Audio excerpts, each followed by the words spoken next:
కాణిపాకం శ్రీ వరసిద్ధి వినాయక స్వామివారి ఆలయ పవిత్రతను దెబ్బతీసే విధంగా ఉభయదారుని పేరు చెప్పుకొని సామాజిక మాధ్యమాల ద్వారా దుష్ప్రచారం చేయడం సరికాదని కాణిపాకం ఆలయ చంద్రప్రభ వాహన ఉభయదారులు తీవ్రస్థాయిలో ఖండించారు. ఆదివారం చిత్తూరు ప్రెస్ క్లబ్ నందు ఏర్పాటు చేసిన మీడియా సమావేశంలో కాణిపాకం దేవస్థానం చంద్రప్రభ ఉభయదారులు నటరాజ బొజ్జయ్యలు మాట్లాడుతూ 14 గ్రామాలకు చెందిన ఉభయదారులు ఎక్కడా కూడా ఆలయ పవిత్రతను దెబ్బతీసే విధంగా వ్యవహరించలేదన్నారు. దేవస్థానంపై విమర్శలు చేసే ముందు గతంలో వారు దేవస్థానం ఆదాయాన్ని గండికొట్టిన విషయాన్ని గుర్తు చేసుకోవాలన్నారు. చంద్రప్రభ ఉభయదారులు ఎం మహేష్ స్వేరో మాట్లాడుతూ కాణిపాక దేవస్థానం పరిధిలోని చంద్రప్రభ ఉభయదారులకు చెందాల్సిన దళిత సత్రం ఎన్నో దశాబ్దాలుగా పెండింగ్లో ఉన్న విషయం అందరికీ తెలిసిందని, దళిత సత్ర సాధన కొరకు ప్రస్తుత పూతలపట్టు నియోజకవర్గ శాసనసభ్యులు కలికిరి మురళీమోహన్, దేవస్థాన చైర్మన్ మణినాయుడు, ఈవో పెంచల కిషోర్ తదితర దేవాదాయ శాఖ ఉన్నతాధికారులు దీనిపై సుదీర్ఘంగా చర్చలు జరిపి దళిత సత్రం అందజేయడానికి ముందుకు రావడం సంతోషకరమన్నారు. ఈ కార్యక్రమంలో చంద్రప్రభ ఉభయదారులు రఘుపతి, గుణశేఖర్ తదితరులు పాల్గొన్నారు. కాణిపాకంలో ఒక బోర్డు మీటింగ్ పెట్టి ఎమ్మెల్యే గారు చొరవతో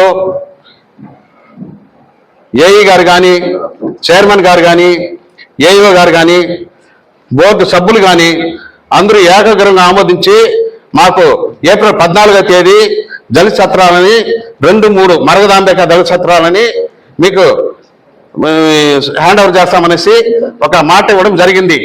అలాగే అటు తర్వాత కొంతమంది దళితులు దీనికి ఏకీభవించకుండా మా దళితుల్లోనే కొంతమంది విభేదించి మాలో వర్గాలు చేసి మమ్మల్ని విడదీసి ఆ సత్రం రాకుండా చేస్తున్నారు. అదేవిధంగా నేను కోర్టుకు వెళ్ళినాను, ఇంకోటికి వెళ్ళినాను, అదేవిధంగా బెదిరిస్తూ ఆ సత్రం రాకుండా చేస్తున్నారు. అదేవిధంగా ఇంకోటి ఏమంటే నువ్వు ఒక్కడే ఉభయదారు కాదు, ఒక దళితుడుగా నువ్వు మొన్న మాట్లాడిన ఉభయదారుడు ఒక్కడే కాదు, ఉభయదారుడు అన్ని గ్రామాలకు సంబంధించిన వాళ్ళు ఉభయదారులు, చంద్రప్రభ వాహనదారులు 17 గ్రామాలకు సంబంధించి అందరూ ఉభయదారులే. ఎన్నో సంవత్సరాలుగా కాణిపాక దేవస్థానం నందు దళిత సత్రం అనేది ఒక అందని ద్రాక్షగా మిగిలిపోయిన విషయం మీ అందరికీ తెలుసు. దానిపై చాలా మంది పెద్దలు సుదీర్ఘ పోరాటాలు చేసి, న్యాయ పోరాటాలు కావచ్చు, బహిరంగ ధర్నాలు కావచ్చు, నిరాహార దీక్షలు కావచ్చు, వివిధ రూపాల్లో పోరాటాలు చేశారు. అయితే ఒక మంచి పరిణామం ఏంటంటే 2024 కూటమి ప్రభుత్వం ఏర్పడిన తర్వాత గౌరవ శాసనసభ్యులు కానీ, అలాగే ఇప్పుడు నూతనంగా ఎన్నికైన బోర్డు సభ్యులు కానీ, చైర్మన్ కానీ, అలాగే ఇప్పుడున్న గౌరవనీయులు ఈఓ గారు కానీ ప్రత్యేక చొరవ తీసుకొని గతంలో ఉన్న పెండింగ్ కేసులన్నీ మాట్లాడి ఇరువురితో పెద్దలతో డిస్కస్ చేసి ఎవరికి ఎలాంటి ఇబ్బంది లేకుండా దళిత సత్రాన్ని గత ఏప్రిల్ 14న చాలా మంది ప్రముఖులతో ఓపెన్ చేయాలన్న నిర్ణయం తీసుకోవడం జరిగింది.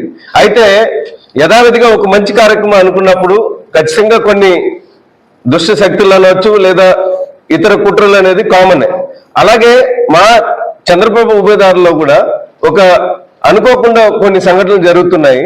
దాన్ని ఖండించడానికి మేమందరం ముందుకు వస్తూ, అలాగే ఈ చంద్రప్రభ ఉభయదారుల తరపున ఒక క్లియర్ కట్ మెసేజ్ ఏంటంటే, ఈ దళిత సత్రం అనేది ఏ ఒక్క వ్యక్తికి, ఒక కుటుంబానికో 2-3 వ్యక్తులకు సంబంధించింది కాదు. దాదాపు కొన్ని సంవత్సరాలుగా అక్కడ దళితులు ఎవరైతే కాణిపాకం దేవస్థానానికి చంద్రబాబు ఉభయదారులుగా వ్యవహరిస్తూ వాళ్ళందరూ సేవ చేశారో వాళ్ళందరికీ చెందింది. మోరోవర్ వ్యక్తులు శాశ్వతం కాదు. ప్రతి కమ్యూనిటీకి కాణిపాకం దేవస్థానం పరిసరాల్లో ప్రతి కమ్యూనిటీకి, మీరు ఏ కమ్యూనిటీ అయినా తీసుకోండి, ఏ కులానికి తీసుకున్నా వాళ్ళకి ఒక సత్రం అనేది ఉంది, వాళ్ళకి చెప్పుకోవడానికి ఒక ప్లేస్ ఉంది, పడుకోవడానికి ఒక ప్లేస్ ఉంది. కనీసం మిడ్ నైట్ లో వచ్చినప్పుడు, కుటుంబంతో వచ్చినప్పుడు, లేదా ఆకలితో వచ్చినప్పుడు అన్నం పెట్టే ప్లేస్ ఉంది. అలాగే దళితులకి స్వాతంత్రం వచ్చి 70 సంవత్సరాలు అవుతుంది. అలాగే ఈ కాణిపాకం దేవస్థానం ఏర్పడి 1000 సంవత్సరాలు అవుతున్న చరిత్ర ఉన్న ఈ దేవస్థానానికి కనీసం దళితులు దేశం నలువైపులా వచ్చినప్పుడు వాళ్ళకి ఉండడానికి ప్లేస్ లేదు.